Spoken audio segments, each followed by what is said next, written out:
भक्तों राम राम, राधे श्याम। भक्ति भाव भी रेणु रस्तोगी चैनल में मैं आपका स्वागत करती हूँ। तो जिनका आज जन्मदिन है उन सभी को हार्दिक शुभकामनाएं, जिनकी मैरिज एनिवर्सरी है उन सभी को भी हार्दिक शुभकामनाएं। तो आशा करती हूँ कि आप सब कुशल मंगल होंगे। तो आप सभी को पाप मोचनी एकादशी की हार्दिक शुभकामनाएं। तो आज की वीडियो पाप मोचनी एकादशी पर रहने वाली है। तो शुरू करते हैं। तो सबसे पहले आप पीला कपड़ा बिछा लीजिए, चाहे चौकी हो आपकी या कोई मेज हो, तो आप वहाँ पर पीला कपड़ा बिछा लें। और वहाँ पर आपकी जुगल जोड़ी हो तो जुगल जोड़ी को, और नहीं तो एक लड्डू गोपाल जी को तो ज़रूर पधार लें। और आपके अगर दो लड्डू गोपाल जी हैं तो आप दोनों को भी पधार सकते हैं, और राधा रानी हो तो उनको भी पधार सकते हैं। जैसे कि मैंने यहाँ पर पधारा हुआ है, तो आप हमारे छोटे लाला के दर्शन कर लीजिए, और ये हमारे कन्हैया जी हैं, इनके दर्शन कर लीजिए, राधा रानी के दर्शन कर लीजिए, और ये हमारे लड्डू गोपाल जी के दर्शन कर लीजिए, यशोदा मैया और कान्हा, और ये है साथ में सखियाँ जो इन इनकी सेवा के लिए खड़ी हुई हैं। और ये हमारी ये गाय माता बछड़े सहित हैं, ये गाय माता, तो आप इनके भी दर्शन कर लीजिए। तो मैंने सभी को पधार लिया है। और पाप मोचनी एकादशी, चैत मास के कृष्ण पक्ष की एकादशी को पाप मोचनी एकादशी कहते हैं। तो इस पाप मोचनी एकादशी के करने से समस्त पापों का नाश हो जाता है। 1000 गौदान का फल भी इस एकादशी के व्रत करने से मिल जाता है। और महापापी ये लंपट लोगों का अभी इसमें, मतलब जिन्होंने वैश्यागमन किया है या जिन्होंने कोई महापाप किए हैं, उनका भी नाश इस एकादशी के करने से पापों का नाश हो जाता है। तो वीडियो शुरू करते हैं कि एक पाप मोचनी एकादशी कब की है। तो भक्तों, पाप मोचनी एकादशी 4 अप्रैल की है, आ रही है मतलब। और हमने जो व्रत करना है 4 अप्रैल को आ रही है, शाम को 4:15 तक, और अगले दिन 5 तारीख को रहेगी 2:15 बजे तक। तो अब हमने, क्योंकि ये 10वीं में आ रही है, तो इसलिए हमने पूरे दिन भी एकादशी नहीं है, तो इसलिए हमने 4 तारीख को व्रत नहीं करना है, और 5 तारीख को हमने व्रत करना है। तो 5 अप्रैल को उदया तिथि भी हो रही है, तो उसमें हम करेंगे व्रत, और 6 तारीख को हम करेंगे पारायण।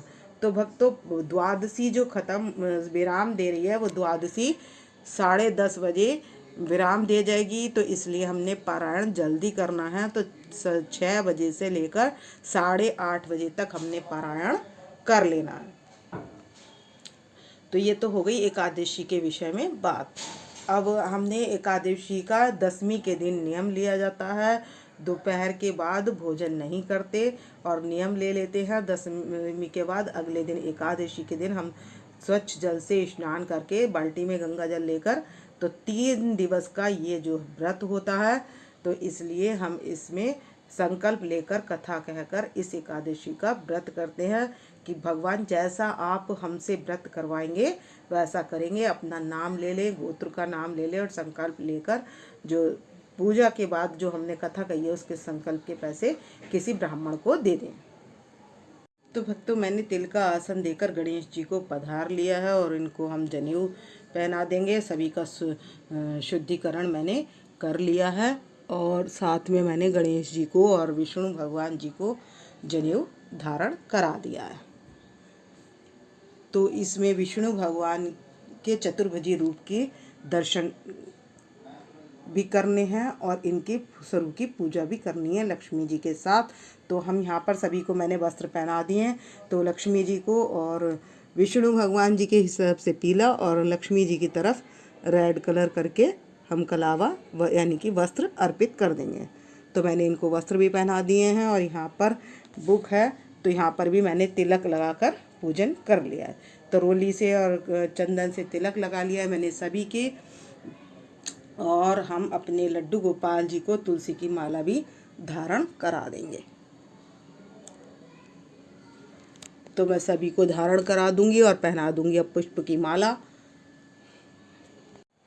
तो हमने लक्ष्मी नारायण भगवान के पास में ही ये कलश की स्थापना कर ली है। इसमें मैंने जल ले लिया है, इलायची लौंग का जोड़ा और एक सिक्का और सुपारी डालकर जल गले तक भर लिया है, और हमने कलश की स्थापना कर ली है, गोला उस पर विराजमान कर लिया है और मैंने कलावा बांध दिया है। ये तो इसके बाद हमने कलावे में गांठ नहीं बांधी है। और आप अशोक के पत्ते या आम के पत्ते लगा सकते हैं, क्योंकि इस समय मेरे पास थे नहीं, तो आप अशोक के या आम के पत्ते लगा लें। और इसके दाहिने हाथ पर हमने रख लिया है ये अखंड दीप। ये हमने अखंड दीप जला लेना है और हम पीले पुष्प जो है भगवान विष्णु भगवान के पास अर्पित कर देंगे, अपने गणेश जी के पास गुलाल और अबीर लगाकर अर्पित कर देंगे। तो हमारे ये कान्हा जी हैं, तो इनके पास भी मैं अर्पित कर दूंगी और लड्डू गोपाल जी के पास भी अर्पित कर दूंगी, और मैंने सभी के पास अर्पित कर दिए हैं।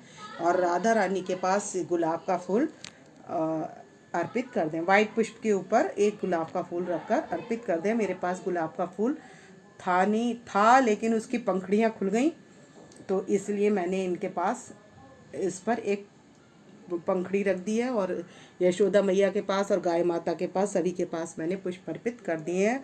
और ये बुक का भी पूजन कर लिया, तिलक लगाकर वह कलावा वस्त्र वगैरह सब अर्पित करके हमने पूजन कर लिया।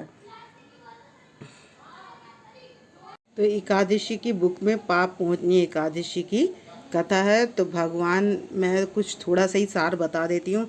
अर्जुन बोलते हैं कि भगवान चैत्र मास की कृष्ण पक्ष की एकादशी का क्या नाम है। तो कृष्ण जी कहते हैं कि इसका नाम पाप मोचनी। प्राचीन काल में एक चैत्ररथ नाम का एक राजा था। अप्सराएं विहार करने के लिए आई, तो गंधर्व कन्या विहार कर रही थी। तब उसने ये सोचा कि ये जो मेघावी ऋषि हैं तपस्या में लीन हैं, तो इनको काम के वशीभूत करके वो उनको बीड़ा बजाकर रिझाने लगी।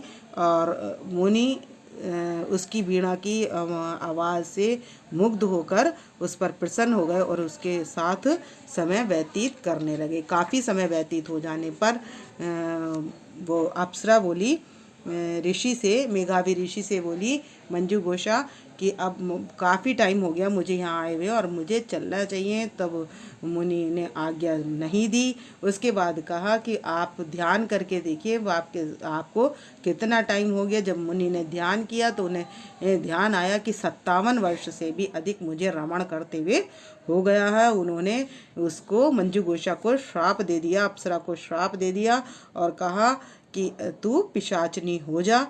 तो उसने कहा कि मैं आपके साथ रही हूँ और सभी लोग आपकी निंदा करेंगे कि संतों के साथ रहने के कारण भी इसका उद्धार नहीं हुआ। तो मुनि ने प्रसन्न होकर उससे कहा कि जब चैत मास की पाप मोचनी एकादशी आएगी तब उसका व्रत करना। उस व्रत के प्रभाव से तो पिशाच योनि से मुक्त हो जाएगी। तो 54 ऋषि मेघावी ऋषि से मिलने आते हैं और उसका, क्योंकि मेघावी ऋषि ने अप्सरा का संग किया था, उनका तेज क्षीण हो गया था। तब 54 ऋषि ने कहा कि हे पुत्र, तुम चैत्र मास की एकादशी का व्रत करो, पाप मोचनी का, जिससे तुम्हारा उद्धार हो जाएगा। तब उन्होंने भी इस व्रत को किया, तो इस व्रत के प्रभाव से उनका भी उद्धार हो गया। तो मैंने सार रूप में ये कथा बता दी है। और इस संकल्प के पैसे और जो पुष्प है वो मैं विष्णु भगवान के पास अर्पित कर दूँ। तो आप पैसे गणेश जी के पास भी अर्पित कर सकते हैं और विष्णु भगवान जी के पास भी अर्पित कर सकते हैं। तो मैंने यहाँ पर गणेश जी के पास अर्पित कर दिए हैं। तो ये पैसे हमने ब्राह्मण को देने हैं। तो अब इसमें आती हैं 26 एकादशियों के नाम। तो ये हमने 26 एकादशियों के नाम भी ले लेने हैं। और इसके बाद हम करेंगे आरती। तो अब हम बजा लेंगे घंटी और कर लेंगे आरती। तो आरती करेंगे गंगा जी की और विष्णु भगवान जी की।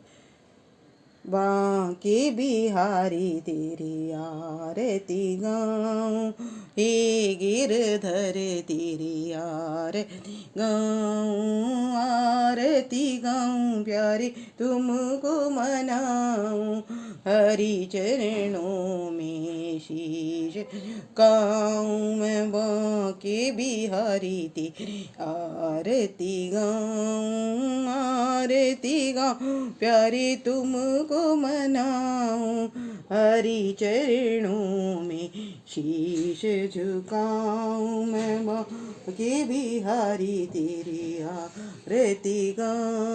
और इसके बाद कर लेंगे गंगा जी की आरती। ओम जय गंगे माता मैया जय गंगे माता, जो नर तुमको जाता सो नर तर जाता। ओम जय गंगे माता, चंद्र सी ज्योति तुम्हारी जल निर्मल आता, शरण पड़े जो तेरी सोनर तर जाता। जय गंगे। तो जल लेकर, शंख का जल लेकर हम जो ठंडी करके सभी देवताओं को दे देंगे और हम भी ले लेंगे और कर लेंगे क्षमा प्रार्थना। कर्पूरी गौरम करुणावतारम संसारी सारम भुजगेन्द्रहारम सदा वसंतम हृदयारविंदे भवम भवामी सहितम नमामि। तो इस तरीके से हम क्षमा प्रार्थना कर लेंगे। तो इस वीडियो का करूँगी मैं यहीं पर एंड। यदि आपको मेरी वीडियो पसंद आए तो प्लीज़ लाइक करें, सब्सक्राइब करें और शेयर करना ना भूलें। भक्तों राम राम, राधे श्याम। और कमेंट्स कहकर नारायण भगवान की, लक्ष्मी नारायण भगवान की आप हाजिरी लगा सकते हैं।